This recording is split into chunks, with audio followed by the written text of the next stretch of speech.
not the location I wanted. Her voice bounced across the ballroom like she was reviewing some thrift store purchase, not the $560,000 condo deed I'd just handed her as a wedding gift, in front of 180 people. Hi, everyone, my name is Lila Monroe. I'm 29. And tell me, what kind of sister laughs at a $500,000 gift? My jaw didn't drop. I didn't gasp. I just smiled. Because this moment was my confirmation. The moment my brain clicked into exact formation. Every year of disrespect, every comment, every belittling side glance finally had context. At the table, someone whispered behind their champagne flute, "Did she really call it cheap?" Someone else giggled. And then, my mother leaned into my aunt and said, just loud enough, "Well, Lila always buys modest things." Modest? A 2-bed, hardwood floors, downtown skyline view condo in Seattle. I sat back in my chair and watched my sister glow, not from gratitude, but from entitlement. Like, she expected to be worshipped. I didn't argue. I didn't explain. I didn't defend a single dollar. Instead, I looked right at her, the manicured princess in her beaded gown, and I said, "Don't worry. It's handled." She smirked like she'd won something. But right there, while the DJ announced cake cutting, I pulled out my phone. And it only took one text. One. I typed 5 words to the real estate attorney I'd hired 3 weeks ago, just in case my intuition was right. Execute reversal. Full reversion now. Send. She didn't hear it. She didn't see it. But I felt it. That tiny vibration in my palm was the moment her entire world shifted. She just didn't know it yet.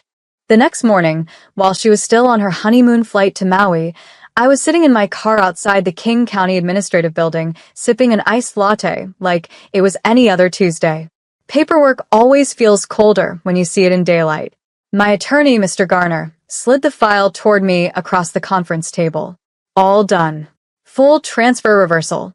Title is legally back under your name alone. They'll get the notice by certified mail today.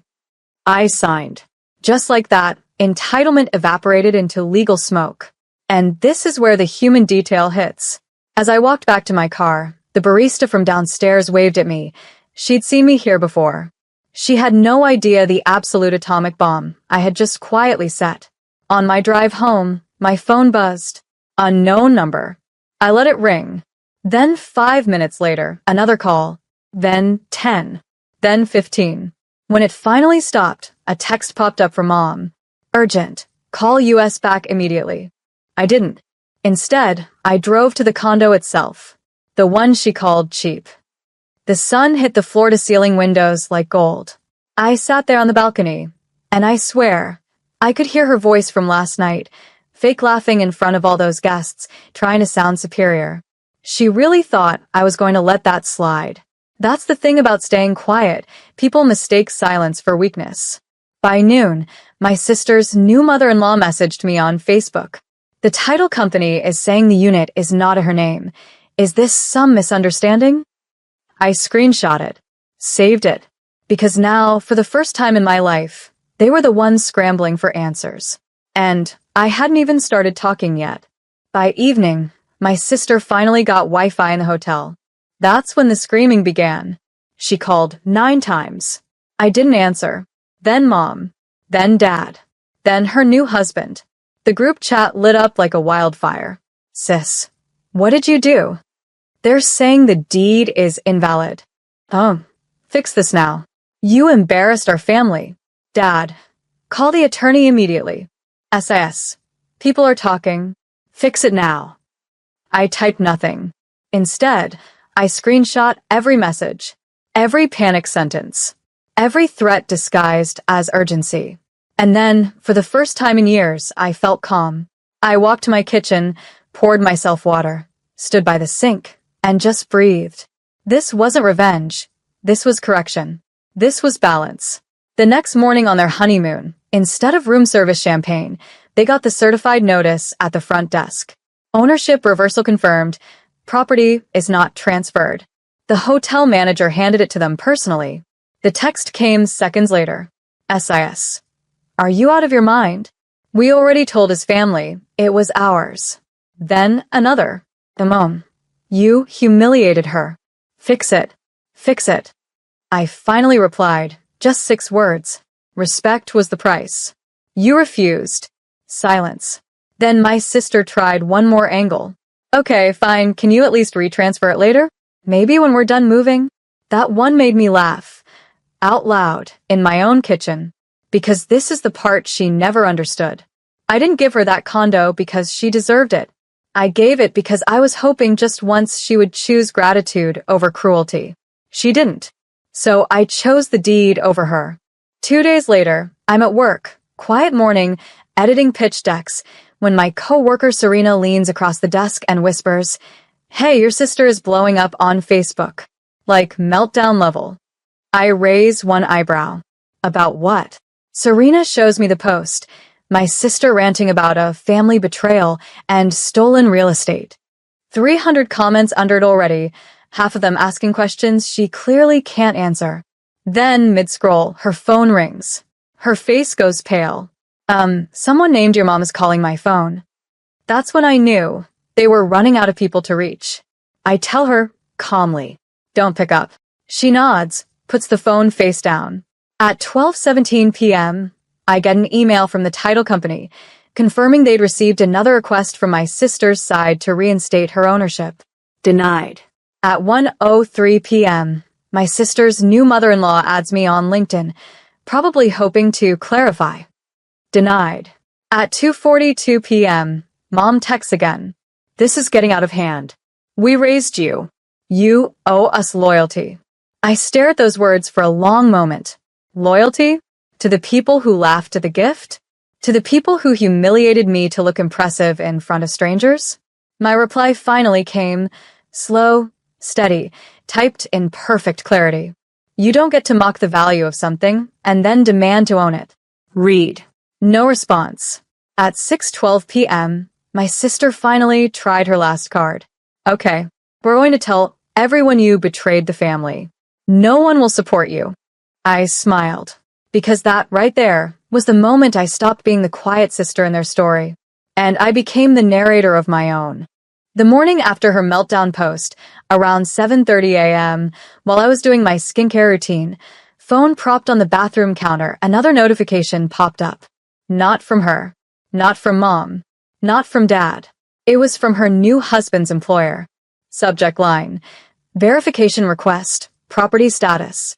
I froze for a second, not emotionally, just because of the irony.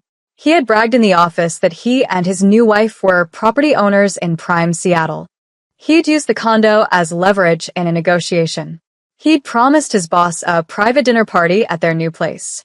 And now HR was reaching out to verify his statement because his bragging had reached corporate compliance. I replied in one sentence. The property is under my name exclusively. No emotion. No context. No story. Facts are enough. 30 minutes later, my sister sent a voice note, her voice trembling, breath uneven. They're saying he lied at work. They might suspend him. Lila, you need to call them. Need? No. Boundaries aren't cruelty. Boundaries are mathematically fair. I typed back. Your consequences are not my job. At 9:12 a.m., her husband emailed me directly. We are begging you. Please transfer it back. Even temporarily. We can pay you back later. Pay me back later? They never even thanked me in the first place. I stood there, mascara wand in hand, staring at my own reflection, and realized, this is the first time in our entire lives. They were the ones asking, and I wasn't the one collapsing. I wasn't the one apologizing. I wasn't the one shrinking. For the first time, I wasn't the powerless sister. I was the wall. I was the limit. And they finally had to feel it. 3 weeks later, I attended a women in tech mentorship gala downtown, crisp navy blazer, hair slicked into a low bun, a calmness in my spine that wasn't there before. At the lobby bar, I felt someone approach, not physically close, but emotionally familiar. That energy of discomfort. That little static tremble of someone who used to feel taller than me, now suddenly smaller. I turned. My sister stood 10 feet away. No makeup. Dark circles. hands shaking slightly as she clutched her bag strap. Her voice was barely a whisper, the first time in our entire lives she wasn't performing for an audience. Lila, please. No cameras. No witnesses. No family to impress. Just two girls raised under the same roof, but carved into different shapes. She swallowed. I don't want the condo anymore. I just want you to talk to me. And there it was, not remorse, but hunger. Hunger for access again. I held my glass gently, feeling the chill of the stem under my fingertips. You don't get to come back because your audience left, I said softly. Her lip trembled. What do I do now? I took a breath, the kind that feels like mountain air, and answered with the only truth that doesn't rot. Grow without me. Her face collapsed inward, like she'd been waiting her whole life for me to save her from herself. But I wasn't built to be her stepstool anymore. I turned away, walked toward the theater doors, where women who respect value waved me over. Earning is louder than inheriting. Impact is louder than applause. Love is louder than entitlement. I stepped into a room full of people who saw me, really saw me, and as the lights dimmed and the event began, I finally understood. Power is not taking things back. Power is refusing to be claimed again. The next morning, I walked into the office with my latte, hair still damp from my shower, zero drama in my bloodstream, just clarity. By 10 a.m., my inbox was a circus. Her new mother-in-law emailed me directly. We expect you to restore the property transfer today. This is humiliating for our family. Expect. They talk like the universe is a vending machine. Then my favorite one, a voice note from Mom. You're acting like a criminal. This is emotional cruelty. You're destroying your own sister. Criminal? No, criminal is forging signatures. Which, ironically, is exactly what the investigator found. Because while they were busy melting down publicly, I had already hired a compliance firm 48 hours before the wedding. Why? Because something in my gut told me to prepare. So when my lawyer called at 11:22 a.m. and said, "We found irregularities in their paperwork, forged income statements tied to your name," I didn't even flinch. I forwarded the entire file to the DA's office, time-stamped, notarized, attached with the original gift contract and the reversal approval. At 2:09 p.m., my phone buzzed with just 3 words from my attorney. Case accepted. Proceed. I leaned back in my chair and closed my eyes. Not revenge. Remedy. By 4 p.m. the panic was visible online. People in the wedding guest photos quietly edited their captions. Her new husband deleted his post about owning property at 29. His mother switched her profile to private. And I realized something. Humiliation always catches the loudest people first because they never learn to whisper.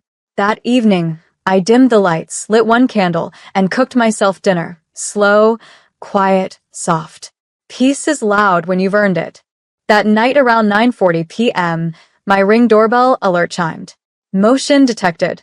I walked to the foyer and pulled the live feed up on my phone. My sister was on my porch in her honeymoon dress. Mascara streaked. Hair frizzed.